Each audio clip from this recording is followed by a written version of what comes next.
Hello, everyone, and welcome to our LinkedIn Live today. My name is Sarah Barnes-Humphrey. I'm the founder and host of Let's Talk Supply Chain Blended podcast and the founder of the Blended Pledge. And I'm going to be your moderator today. Now, I've kicked off 2025 with some amazing events. I've hosted webinars, LinkedIn Lives, live shows with some of the big industry brands. And I've been on site at events in New York and Vegas so far. We're going to be in Long Beach very soon.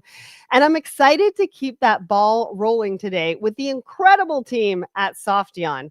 Now, today I'm joined by Mark Fralick, Chief Technology Officer, and he's going to be joining me for the show. Now, welcome, Mark. Thanks so much for joining me today.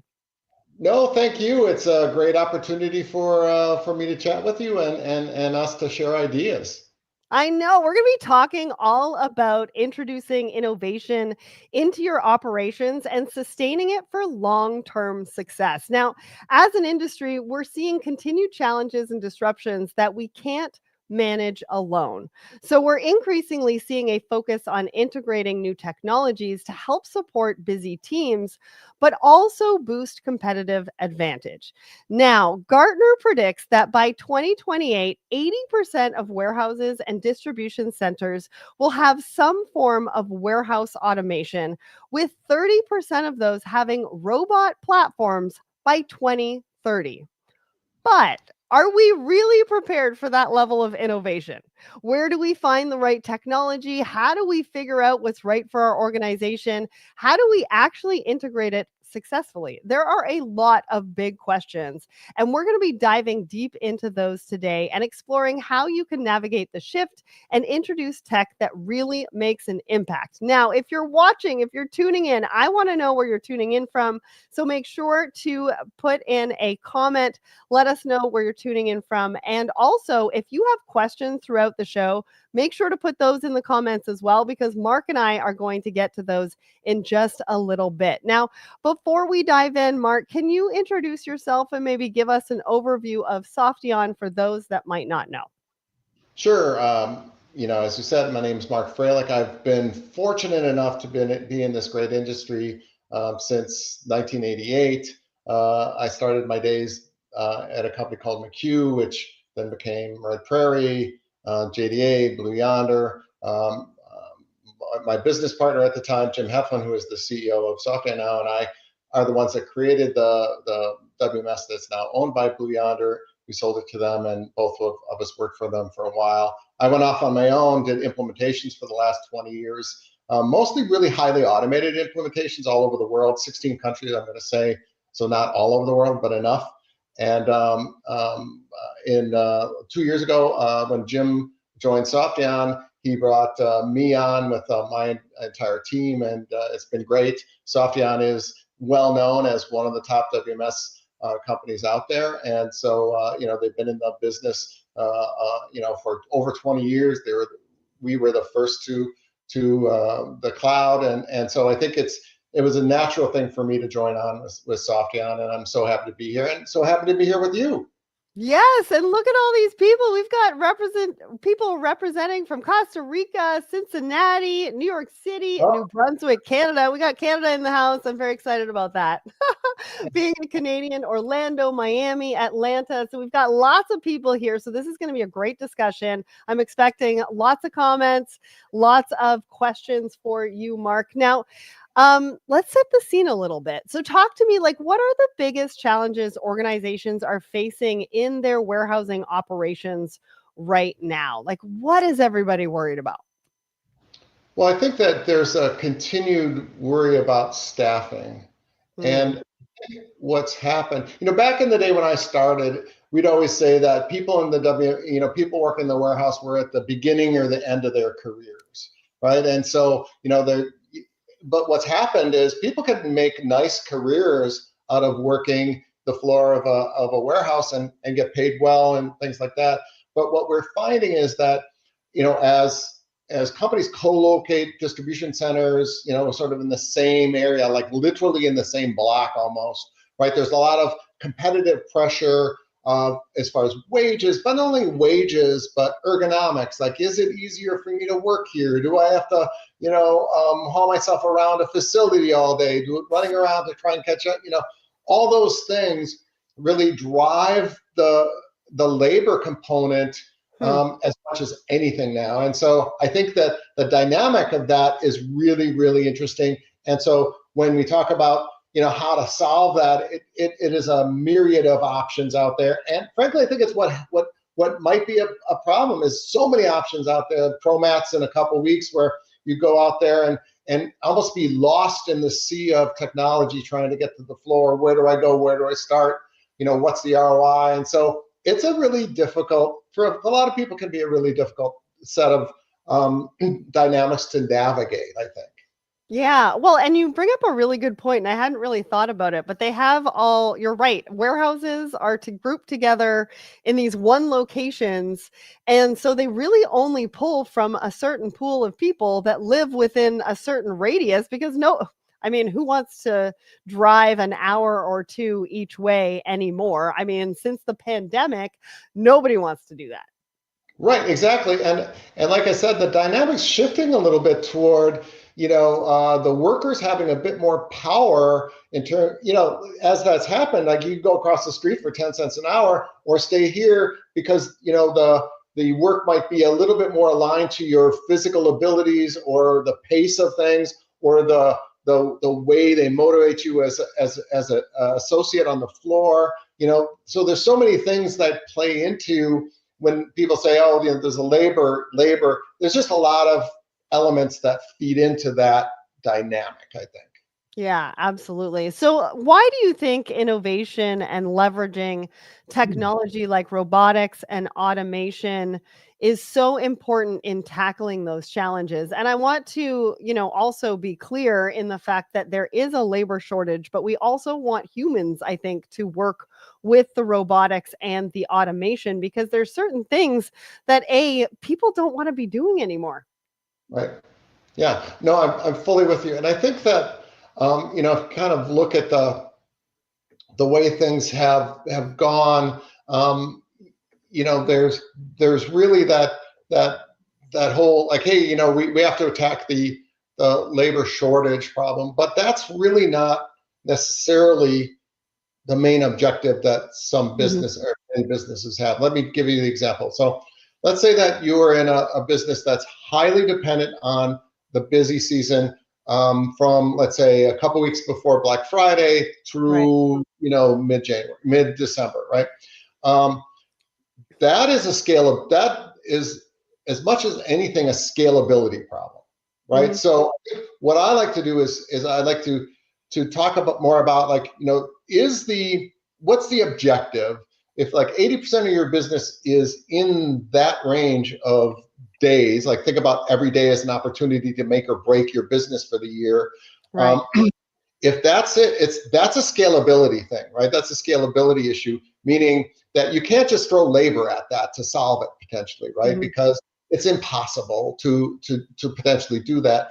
So the right combination of technology, robots plus associates, right, could yield you the best opportunity to make your numbers during that short window where you have to really make some hay and to make your numbers for the year. So let's talk about that. I like to talk about it from the perspective of, yes, there's a labor thing, and FTE, full-time equivalents, sort of at play, but there's almost always, as much as anything, a scalability question in mind. So I think that starting with that, you could start to think about like how you can navigate things if you're trying to solve for just, if all your volume is steady across the year, you might be thinking about it more from a full-time equivalent, managing that and growing your business with maybe the same amount of people or a few less. But I think more people have the bigger problem of saying, look, I got a scalability problem in this window or these windows through the year. How do I navigate that? Yeah, the seasonality, right? I think about some of those Halloween stores. Yeah. And the logistics behind those, and I think I talked about this on a show a few years ago, is the logistics behind those Halloween stores and how seasonal it is and how there's a mad rush for a certain period of time. And then there's a complete lull for months on end, and trying to fulfill roles and bring on additional people and staff is quite difficult. Yeah, I actually did one of those sites of those like Halloween sort of stores, not exactly that, but it was similar. And yeah, that's the worst possible situation of scalability because they literally have 30 days, right? Kind of like in that range, right? Yeah. And they have to make they make 95% of their money in those 30 days where people Mhm. are thinking about Halloween or so I think you're right. So when I think what happens is that when people go to a show like ProMat and they get inundated with all these ideas, they lose sight maybe on a main objective, right? Is your main objective solving that scalability problem, or is your Mm. main objective to say normalize the way we deal with staffing over the boundaries of the entire year, Mhm. and then also then maybe the robot companies have done a really nice job of saying, hey, we'll do robots as a service, so your busy season will be able that you can essentially hire some robots for 3 months of the year. So I think what happens is that customers, to the original point, is they look at this and they're trying to understand their own objectives, and then see how the technology or the way the business process for that can work within their facilities. So, why do you think that we're seeing this acceleration of robot platforms now? Do you think that we are getting more clear in the objectives and exactly what we're looking to do with robots? Whereas before it was kind of like, I know they're there, I see them, they're really cool. I'm just not sure how I can implement them in what we're doing currently.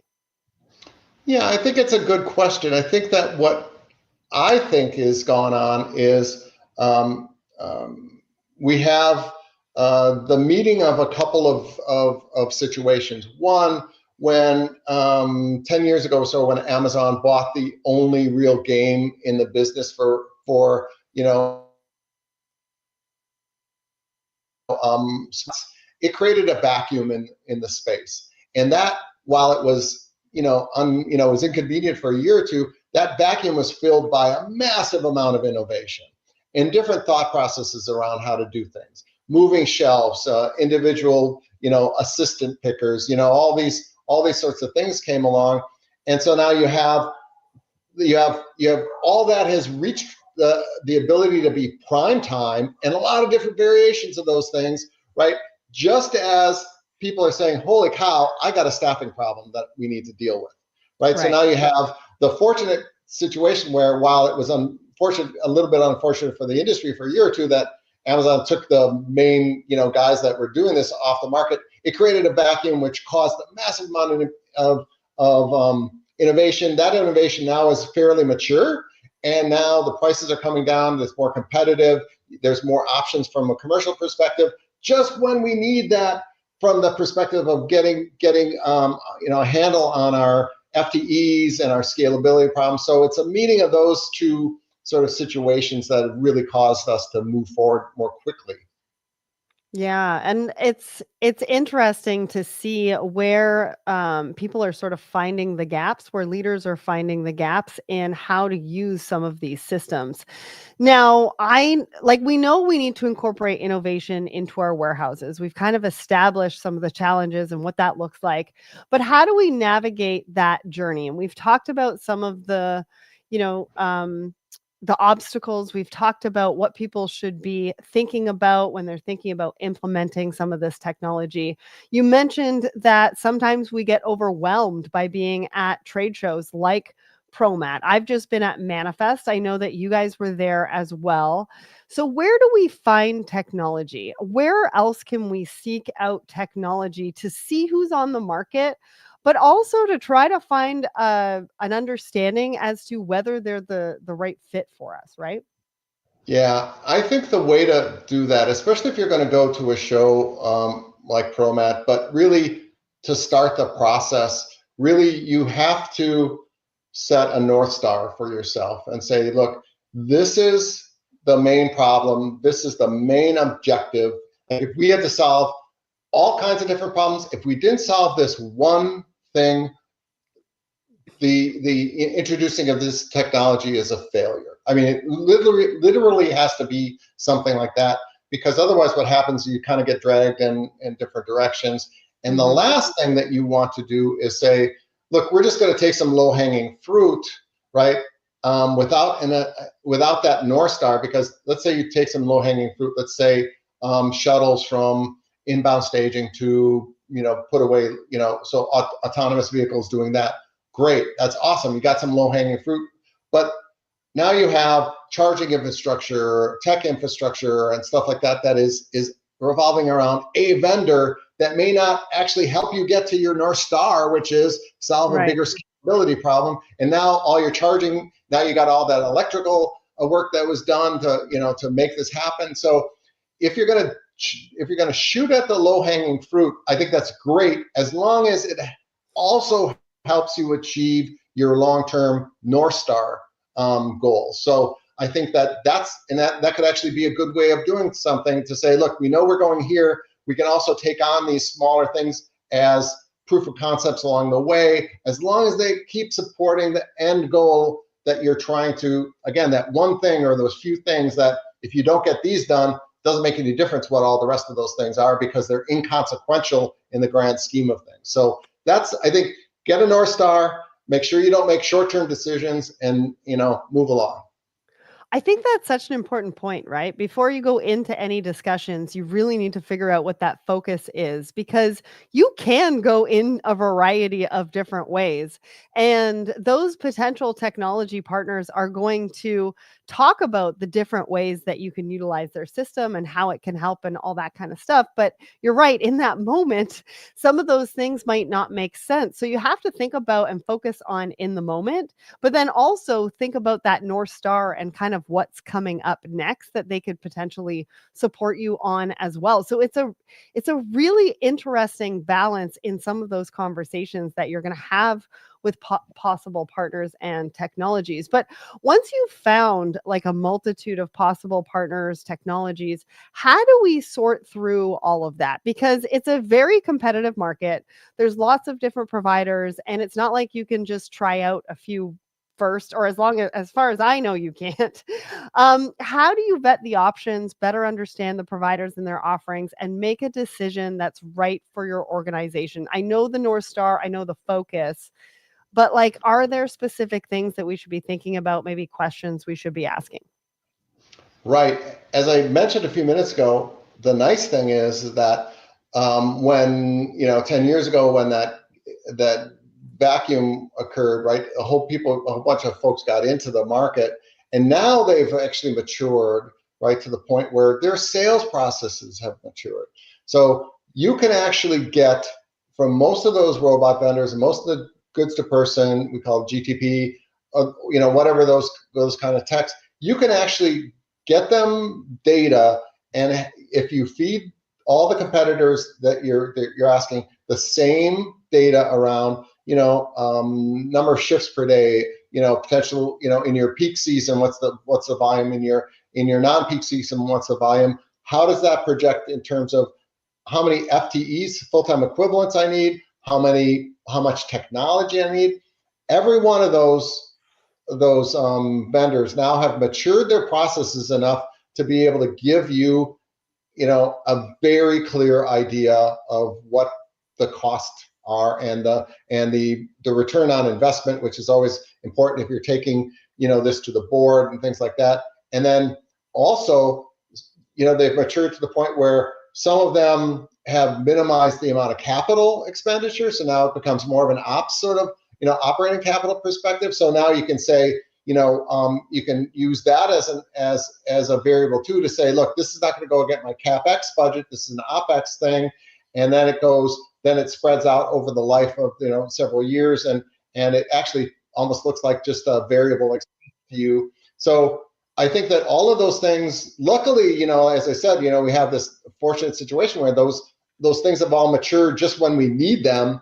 And so I would be asking the same exact question to all the, and make sure that they have the accurate information and are returning, FTE numbers, bot or equipment numbers, how much space they need for charging, and then also, projections on return on investment, where we should be asking those questions, and you should be able to get good answers from all the vendors.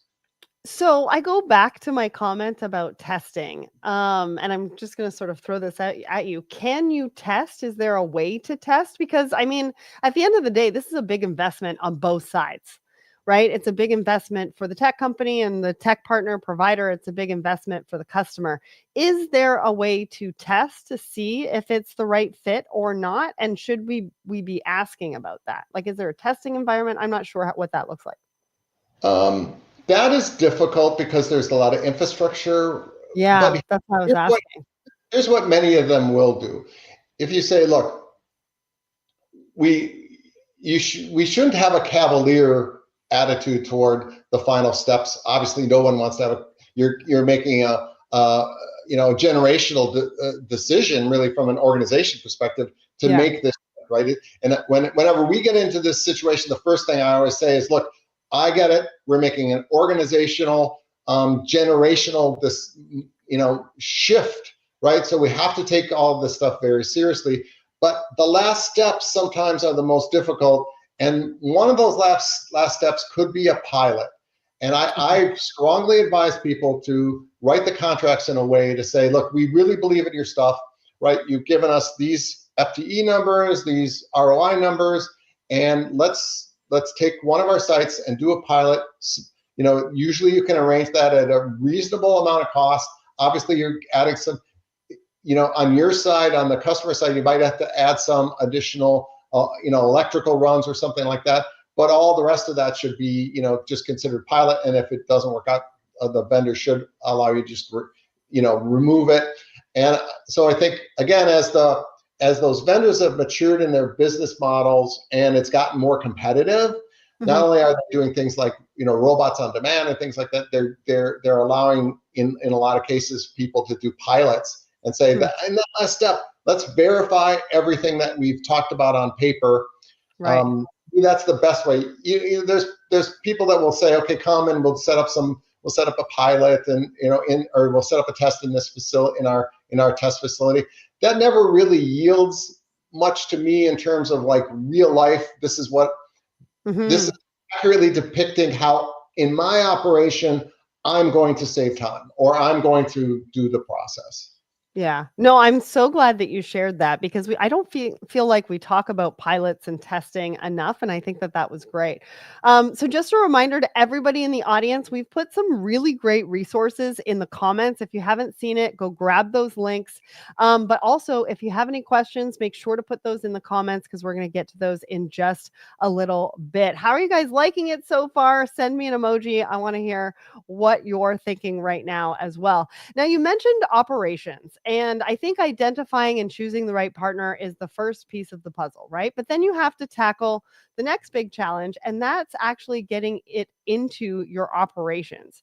And I think different providers will have different processes, but I think we can talk about this a little broadly. So how do you think that an organization can effectively add a new system with the least amount of disruptions? Are there any guidelines or best practices? We just talked about a pilot, right? But this is really going one step further from that.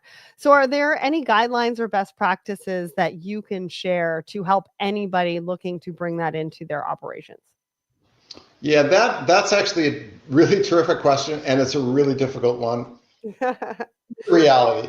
I never said today would be easy. Just saying. Oh, and I'm all in on that. I'm all in on that because the reason I've been in this industry for so long is, one, I've been able to work with some of the most brilliant minds, operations and software and stuff that I've ever encountered, and it's been great. But the technology is always changing, and the problem space is always changing, and it's just the most fun space to work in. But this is a hard question because depending on the sort of technology you're leaning toward, that may it may be more conducive to a stair-step sort of rollout, right? So robots as an example, that's a situation where you could, as part of the pilot or the next step after the pilot, roll it into a portion of your warehouse and just have a robots area. And it doesn't have to take over the world necessarily. Just draw some lines around and say, hey, no humans in this area, depending on, what you're doing. And so you can sort of navigate yourself into that and expand as you prove out, the reliability and all the rest of that jazz. If you're taking on a GTP, a goods to person, where there's actually a fairly extensive build out, that's really impossible to do, right? Because somebody's gonna spend 4 or 5 months building out this 3-dimensional storage grid or something like that, and that's going to be not possible to do without basically having a land grab. You have to make a land grab in your facility, or if it's in a greenfield, the site's going to be built around the GTP. So it just depends on the kind of devices or kind of the technology, and how much of a land grab inside of your facility it's going to be to incorporate that. Robots tend to be the least amount, because the only land grab, and I'm just talking about square footage they take up, for things like chargers and things like that. That's a relatively easy thing. A lot of times, if you already have electrical, vehicles charging, your fork trucks and things, it's just you already have the runs made for electrical service. All you have to do is get some additional charging stations. When you're talking about a goods to person, you're talking about a bigger footprint of something, and you just need to plan for that. And it's, as soon as you start doing that, it's just you can migrate your way in there to make sure all that stuff works effectively. But that big 30-foot tall, 60-foot wide thing is there now, and there's nothing to do but go forward with it. That's true. Well, and that kind of brings me to my next question about pitfalls. Are there any, what are the biggest pitfalls to look out for when you are bringing it into something like this into your operations? The biggest pitfall that is, this is even from way back when I first started, the biggest pitfall is just changing business. So, you can't always be sure of what the business looks like, the order profiles, what people's ordering behaviors are, what kind of product affinity we have. We know that, hey, pet supplies, there's a lot of affinity between item numbers.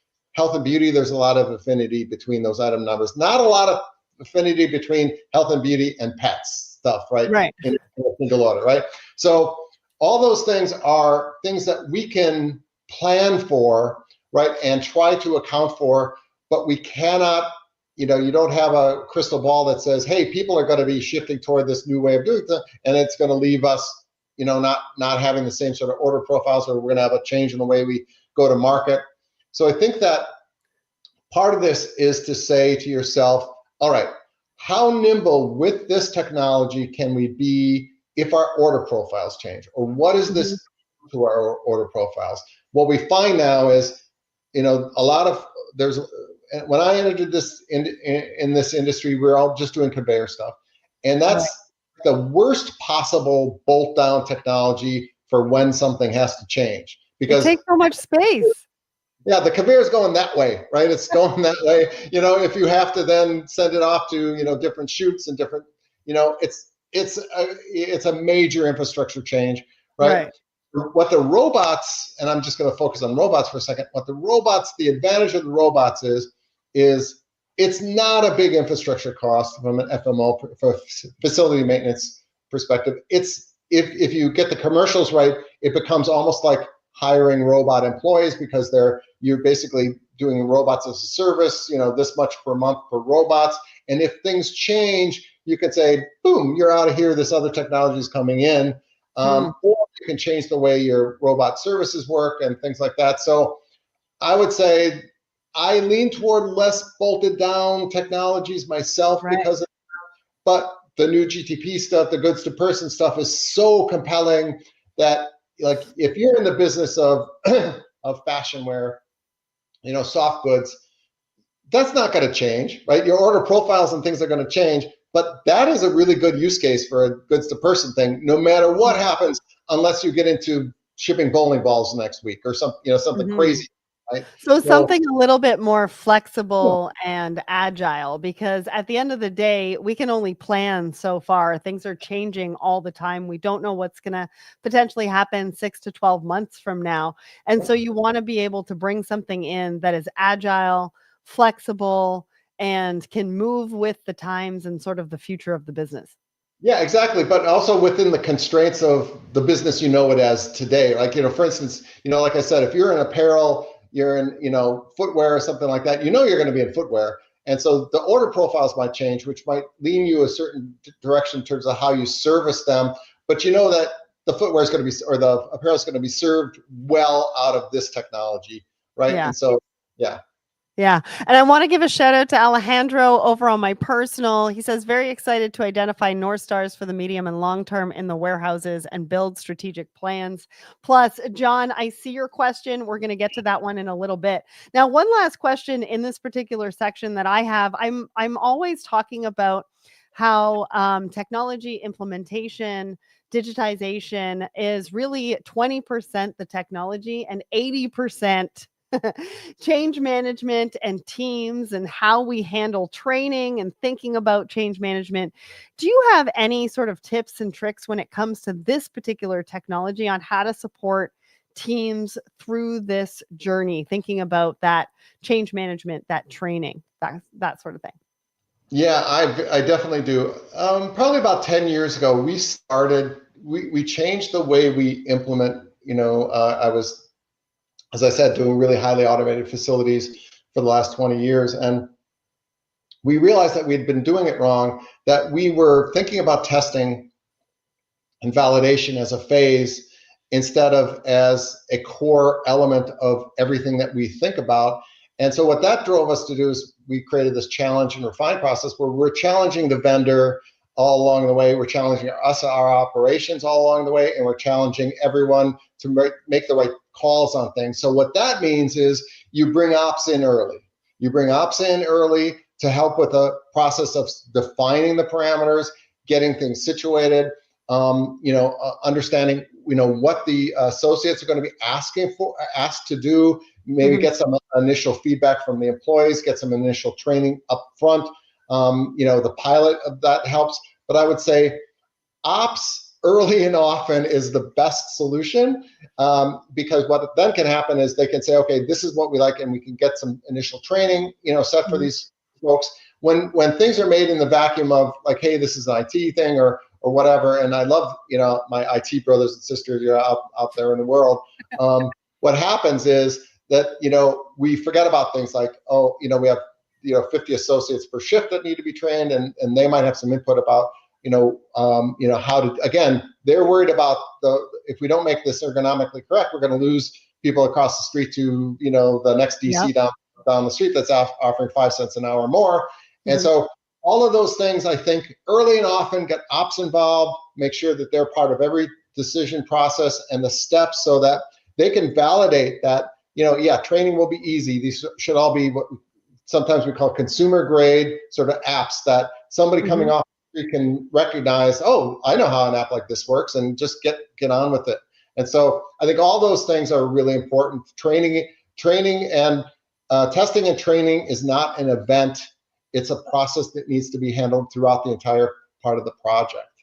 Yeah, well, and I think innovation comes from uncomfortable conversations. I think we all try to shy away from those conversations, but really that's where the magic happens. It's where the innovation happens. It's where we get people on board when they feel seen and heard, and we just, get into the messy and come out so much better for it. Now, I want to talk about ROI, because when we talk about technology, we talk about implementations, whether it's robots, warehouse automation, you name it. People are focused on the ROI. Leaders need to show the ROI. They need to show their leadership. They want to make sure that they're contributing and making an impact to the organization. So, how should teams be thinking about utilization and visibility to make sure they're making the most of a new technology and then seeing the impact? And I find a lot of times with technology, we only use like 40%, and there's so much more that we could be doing. So talk to me about that. Yeah, as I was talking about before, All the current vendors that are out there, of any size, will do ROI projections. So I think that becomes not your goal, but only a low watermark, right? Because Okay. that's how I would view it. To say, okay, because that's the number that somebody up above us, right, has in their mind, that's the ROI goal, right? And if you don't at Right. least hit, but that shouldn't be like your goal. That should be a low watermark for you, But right? And shouldn't they all be on the same page as to what the goals and ROI? Because sometimes I think that is kind of the foundation, is that we all have different ROIs and goals and we're not actually aligned on it. yeah, right. Well, so I'll give you an example. You're exactly right. And I'll give you an example of what that means. So the question about scalability goes back to, like, from an ROI perspective, like, are you worried about the 95% of the year where you have this working, and you have a couple associates and a few bots, and maybe it's a fairly, it's almost a break even. Do you really that from an ROI perspective, or do you care about the fact that you're not going to have to hire 100 temps for 2 months out of the year, instead just basically bring in a few extra robots to do the work? What is your ROI challenge at that point? And to me, I always say, look, what we should be doing is saying, yeah, we want to do this over the year, but really, as you scale your business, aren't you going to be measuring that ROI about how much it costs you to serve your busy season? Because that's the big chunk of your revenue. And right, you want to decouple the costs from you scaling the business. You want to decouple the costs so it's not linear anymore, right? And so now you can say, I can get robots as a service for 2 months out of the year. We're adding $1,000 a robot extra time. We're not adding we're adding maybe a few extra associates to the floor, but now you're not coupled. Your ROI your ROI is decoupled, decoupling your costs from your busy season. So I think sometimes I always challenge people on that, to make sure you're thinking about that correctly, because it may not be just, hey, it's this much per year. It's about how well we scale the business and keep that revenue generation and costs decoupled. Yeah, and we are getting a lot of fire emojis, which means that people are loving this conversation. They're loving the insights that you're sharing, Mark. So let's keep this going. And again, we'll get to some questions soon. If you have any, put those in the comments. Now, when we talk about ROI, we can't talk about ROI without talking about KPIs, right? Everybody loves a good KPI, or maybe they don't. They just say that they do. How can teams set the right KPIs to ensure they're measuring that return on investment that you talked about? Yeah, I think that's the harder part of things. That's a super awesome question, because that's a harder question, because remember I said that each vendor is going to come with their own way of doing these projections, right? And of course, because of that, they are coming with their own KPIs to create that measurement, right? And so I think what happens is that ends up being a very mushy thing, because some vendors think about things one way and some vendors think about things another way. And by the way, here's a big trap. Do not let the first vendor in the door define the conversation, right? So what I can tell, a lot of times sometimes I can tell when a customer comes talking to me and the language they use, I go, oh, well, this vendor's in there because that's their language for KPIs or for measurements or things like that. And so I would say, as part of the North Star, right, don't let a vendor sort of, don't let their speak control your objectives, right? And so yeah, the KPIs are all over the place. I think that so one KPI, right? For instance, we were talking about like ergonomics, and like in a let's say a fulfillment operation. One of the things that you can, as if you're trying to hire associates, you could say, look, we don't require you to run around the facility picking all this stuff. What we'll do is we'll either put you at a very comfortable station, or we'll put you in an aisle, and then robots will come to you. So here's the question, that I think operations should be asking is, can we think about one of the major, KPIs, ergonomics, for our associates? So that's something that people don't often bring to the table as a measurement, but like how much travel are we asking that person to do? Because for instance, if you're trying to hire people and you don't require them to walk very much, frankly the age and athletic ability of that doesn't become as big of an issue when you're trying to hire new associates. So I think KPIs go beyond just how many picks per hour, which all the vendors will bring as part of their measurements. It's got to be more than just picks per hour. It's got to be things that are meaningful to you, solving the problems that you want to solve beyond just picks per hour, which is fine. You get that from everybody. Right. But going back to that labor shortage issue or the labor dynamics, you have to be able to look at other issues beyond just that. Mm-hmm. Yeah, it's so true. And there's so many things to think about. But again, being aligned on those KPIs and what that means. Okay, let's get into talking about Softeon solutions specifically. And then we're going to address all of the audience questions that we have right now because they are stockpiling up and we've only got 20 minutes left. So talk to us about like what is multi-agent orchestration and why is it so hard? Yeah, so what happens is people don't really understand sometimes that, let's say that they're getting goods to person system, for picks, and that actually comes with, the problem of how to get product and conveyance and things like in there and product out of there. And so that might be done by robots. So this idea that you have just a single solution that solves all your problems, that is not the reality, and it's not the reality you want as a customer, as an operation. You want the best possible pieces of the puzzle, and so what this whole multi-agent idea is, and something that we've been working on for 5 or 6 years prior to coming on to Softeon, which was 2 years ago. So about the last 7 years, we've been thinking about this, is how do we create a single structure for dealing with all the different kinds of vendors, robots, GTP, conveyance, in a way that everybody can talk together, because that's the reality of what's going to find its way to the floor. And you don't want to just be threaded through one vendor's version of what that looks like. And obviously I'm very passionate about that topic. And so that's you want to give options, you want to be nimble, you want to have the business be able to go where it needs to go next. And I think that a good multi-agent solution like that will help. And it's obviously something we put a lot of work into. Yeah, and you don't want limitations, right? You really want to see the opportunities and what the sort of the art of possibility. And that's what partners really bring to the table. They bring that innovation and that mindset.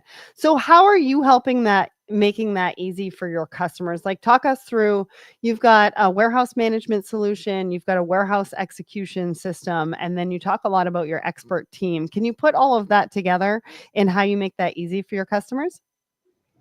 Yeah, I think that it comes together, and obviously we've got a lot of passion for the work, and we look at it again from the perspective of always what's the right thing to do. I love the right thing to do because it works in life and it works in WMS and warehouses. So the right thing to do for the customer. We don't make calls on vendors. We bring the vendors in, or we help choose the vendors based on how they're going to work because we have the ability to do our WES and our WMS. We can help coordinate all the elements of that. And the key thing is, and I know we want to get into questions, is like we just try to do the right thing for the customers, technology-wise, innovation-wise, bringing the right software, having the right partners, our own partners, and just doing the right thing for the customers is our big goal. So let's explore maybe one of those use cases. Can you give us an example of how Softeon has empowered organizations to optimize outdated systems with, your industry-leading solutions? Talk to us about that. Paint us the picture. Like, what was the problem they came to you with, the solution, and sort of the benefits? Right. So, we recently had a customer come to us, and they have a little bit of older conveyor system, and we wanted to move that into a more automated approach. And the hardware vendor, the conveyance vendor, was in there, saying, okay, you got to rip out all this stuff in order to actually communicate to the outside world. We used some of our tools with something called the Elastic Communicator, which can plug in to PLCs and pick-to-light stuff, and actually make it so that they didn't have to make a capital investment just to replace an aging WCS, and then they can move the needle forward in terms of getting better flows to their associates, getting the whole system to flow better without actually having an extra piece of plumbing like a external WCS or WES to upgrade and maintain. So, where they were going to have like the starting point of like, I got to replace everything, which is $100,000 just before they can, even before they can get to audit, increasing the performance and usability, we removed that hurdle and just said, okay, we got you covered, and with our technology. So that's my favorite thing. That's one of my favorite stories. I love to hear that, because like when you're thinking about, oh my goodness, I have to rip everything out and I have to sort of start from scratch. Nobody wants to hear that, and nobody wants to think about the investment that comes with that. Yeah, because it basically just gets you to where you are right now, but with stuff that has less dust on it. That is such a good point. Nobody wants that. All right.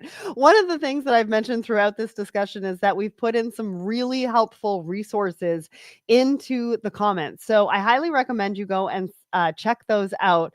One of those is that you have a really helpful robot and goods to person selection guide that we're providing to attendees. They can download to find out more. Can you give us a bit of an overview of what it is, what people can expect from the guide, and sort of how it can help them? Yeah, it's very much like what we've been talking about. When I was approached to write that, I said, well, I don't want it to be like all the other selection guides out there, which is very esoteric and blah blah blah. And I said, let's take this from an ops perspective. Like, what are we trying to do here? It talks about setting that North Star. Don't fall for these pitfalls. The 5 pitfalls of that you're going to run into. Just it talks about all the elements that we just talked to, and it's not a blah blah blah piece. It's very much a, hey, in my experience of doing automation for the last 25 years, I work with ops people all the time, and the finance people, to get the capex versus opex stuff right, and talks about all those things, and in a very pragmatic way, not a salesy thing. There's not one salesy thing in there. And it's just me explaining, how I think you need to approach things from a real life perspective, not an esoteric one. So if they weren't taking notes today, they need to go and download that guide to give them all of the insights that we talked about today. I love it. Yeah. All right, let's get to some audience questions. So we've got a question from John. I'm going to put it up on the screen here. It's a fairly lengthy one. How is Softeon leveraging AI and machine learning within its WMS and WES to optimize real-time decision-making, particularly in balancing labor management with dynamic order prioritization? And then there's a second one there about predictive analytics evolving within the platform to enhance throughput and minimize operational bottlenecks. Big one, Mark. Yeah. I know you can handle it, though. Yeah, thank you. That is one of the biggest areas of our investment, actually. So there's a notion of predictive, use the predictive AI. So let's just very quickly, there's a lot of people lob AI into one bucket. There's generative AI, there's predictive AI, there's causal AI, there's things like that, right? So what we've been doing, obviously, we've got a AI configuration advisor. That's an example of a LLM, a chat, thing. But what this person is talking about is using this to get information about what has historically been going on in the facility and use that in a predictive way. So the nice thing about, and I apologize, but here's my big complaint about WMSs historically is WMSs know all, tell little. And so what we have to do as WMSs is be better at sharing our information.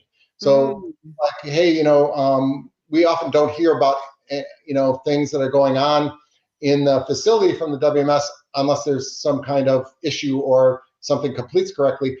We as WMSs need to be better at giving more information. The more information feeding into something like an AI engine, ML engine, the better. And so what we've been doing is spending a lot of time saying, okay, how can we create more observations, because these systems can consume a lot of information, Let's get more information about flow. Let's get more information about issues photo eyes and things like that into our system, and be able to consume that information in a way that now we can feed that into AI engines using Spark or something like that to get that stuff in there. So we're trying to correct the historical issue with WMSs, which they don't tell people enough information about what's going on. We're doing a lot in that, and then getting that into an ML engine where we can now to say, okay, we have predictive and causal. Predictive is like predicting the fact that, hey, we're going to get a spike here because on a daily basis we get spikes, or every Thursday, every third Thursday we get spikes. And then causal AI to say, hey, you know what? When we see these sorts of events together, we know that there's going to be a problem in a downlink. So those are two different versions of AI that we're doing a lot of work on. I don't think that challenge is specific to WMS, though. I think it's an industry-wide challenge around the data sharing issue, right?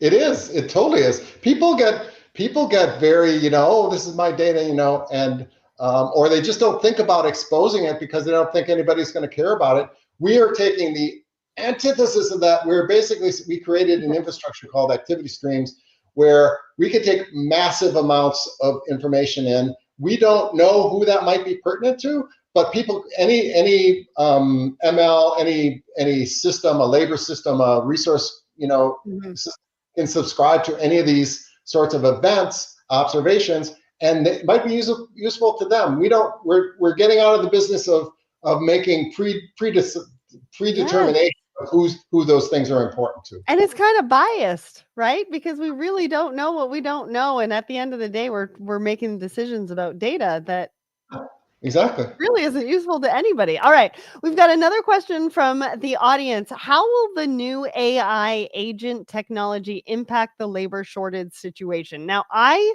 literally just 2 thoughts and coffees ago spoke about an article that talked about how AI agents is, the disruptor in 2025. So I love this question because it's something that in that article said that everybody should be thinking about AI agents. So talk to us about this. How will it impact the labor shortage? Yeah. So if you think about that from this it's an industry sort of 4.0 kind of viewpoint, where industry 4, this version of incarnation of our industry is about something called cyber physical systems, right? And so and that just means that a combination of intelligence and the physical system sort of interacting together. So right now we have bots out there that are they're doing some optimization around, like, hey, I got these 6 picks to do, I know the right path to do, and I know these other bots. And that's like the first version of all of this. What's going to start to happen is, I think that with the increasing use of these cyber physical elements, and to the point of this question, which is the next step of this, is to make more intelligent agents that now become able to say, okay, now it's time to release my set. Instead of hanging on a planner, release the picks. I have an understanding of when those picks need to be released, or when the dock doors need to be cleared out. And just, it's going to change a lot. I would say where I see this going is eventually to the point where our warehouses are fairly pretty self-guided, and then the folks that are there are about handling exceptions. And that's where I think we're not going to get there just in 2025, but this next step of cyber physical stuff is going to move the needle forward. And that's where eventually it's going to get to, is that the planners, the coordinators are going to be really handling exceptions, not getting in the day-to-day of releasing waves. And we're going to have agents, intelligent agents, to do those things. So fascinating and interesting as to what we can do and sort of what that future holds around exceptions management, which is really what we should be doing, creatively, right? It brings out our creative side, our strategic side, and that's what we, I think, as humans really want to be doing. So last question from the audience, because I got to get to one final question that I have for you.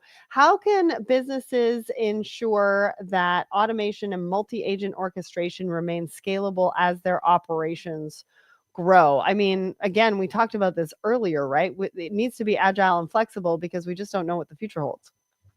Yeah, and I think that whatever approach you take from a integration perspective, what's helpful is that if you start to don't think about every single piece of automation you add as an interface. Like, just thinking about every one of those things as a separate interface doesn't get you a coordinated, system. So think about that as a little bit more holistic. And as soon as you start to think about that as a little more holistic, then you start to shift into more of a plug and play mode. You can say, okay, well, I'm just going to plug this next vendor in. And it doesn't become so much of like, oh, I got to worry about these interfaces, for this particular new guy that we're going to bring in here. Right. If you do this correctly, it becomes almost more of a plug and play infrastructure. So allowing your multi-agent orchestration engine just to say, okay, there's a new participant here and they're doing this. And again, we're exposing events to it, say things like that, and it's exposing events to us. That's really the next step of everything. And that's the important thing for us to become a bit more free in terms of bringing innovation in. Absolutely. All right. So finally, then, what is one thing that you want people to walk away from this discussion doing, thinking about, taking action on? What's your one main takeaway? You can come to me at ProMat if you see me and say, I did think about this and this is it. Is what are the one or two things that if you take on automation and you don't do, your project becomes a failure? So what is that North Star that you need to define in order for you to say, there might be other success criteria, payback, blah, blah, blah, whatever. But what are those one or two things that you need to define? You as an organization, don't let a vendor do it for you. Don't let vendor speak get involved. Don't let a vendor frame the question. Not that they're bad, folks. It's just a natural thing. Don't let outsiders frame the solution for you. Get your North Star set. Get an immutable set of those really high level goals and say, this is what I'm after, and that's what we're going to achieve, and these are what we're going to measure ourselves against. That's the main thing I would ask everyone to do. Such great advice. I mean, it's so easy to get lost in the multitude of choices and possibilities, and many organizations just don't have the level of knowledge necessarily required to pick it all apart. So it's been fantastic to hear, Mark, you share your wisdom, demystify the processes a little bit, and be really generous with your expertise. I mean, everyone can go and download Softeon's guide now. There's a lot more resources. Everything's in the comments on LinkedIn. If you're over on my personal, we're going to update it in just a few minutes with those links. If you want to find out more about Softeon, you can go and check them out at softeon.com. But that's all we have time for today. A big thank you to all of you for listening, watching, commenting. We're grateful for all your contributions. And Mark, thank you so much for joining me today. I had a blast. Thank you.